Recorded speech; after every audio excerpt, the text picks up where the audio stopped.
O ayan na. Sumunod ako sa usapan natin. Ma, kinalaw po ako ni Tio Raul. Ano sabi mo? Ginahasa niya po ako, Ma. Natatakot po ako. Baka ulitin niya po sa akin. Hindi ka ba nahihiya sa sarili mo, Sally?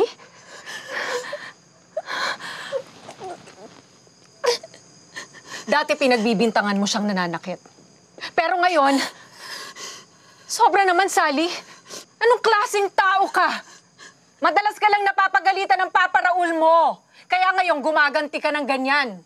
Mama, totoo pa yung sinasabi ko. Maniwala po kayo sa akin. Sinasaktan niyo po ako.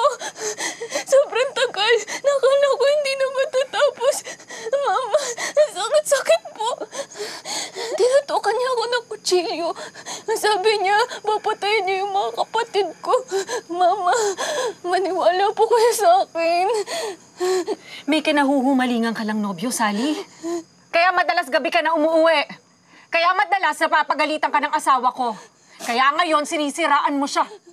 Hindi po totoo yan. Alam ko lahat ng kalokohan mo. Sinabi sa akin lahat ni Raul. Ang pinagtataka ko lang kung bakit ka ganyan, Sally. Dapat nga magpasalamat kang nandyan si Raul eh.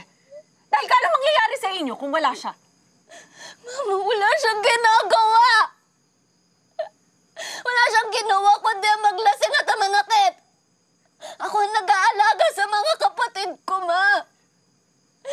Ako ang anak niyo. Dapat ako pinaniniwalaan niyo, Ma. Bakit ba hindi niyo ako kampihan? Anak niyo ako, diba? Wala ba kayo natitira kahit onti pagmamahal sa akin? Ma, anak niyo ako. Dapat ako ang pinapaniwalaan niyo. O ayan! Ayan ang papa mo! Ngayon ka magsalita. Ngayon mo sabihin kung anong binibintang mo sa kanya. Teka, ano pa nangyari dito? Ang sinasabi kasi nito na ginalaw mo raw siya. Ano? Hindi naman totoo yun, hindi ba? Alam mo, hindi. Alam mo Hindi yun. ko kaya gawin yun. Bakit ka nagsasabi ng ganun? O ano ngayon? Ha? O bakit hindi ka ngayon magsalita? Kita mo na? Magaling ka lang mamintang eh. Matapang ka lang kanina dahil hindi mo kaharap ang papa mo. Pero ngayon, ano? Wala kang masabi. Dahil hindi totoo. Dahil nagsisinungaling ka! Mama! Lydia, tama. Lydia. Nakakahiya ka! Wala kang utang na loob? Baka walang yan ito? Halika na. May pinagdadaanan na siguro yung bata. Raul, pasensya ka na, ha? Pasensya ka na sa anak ko? Okay lang.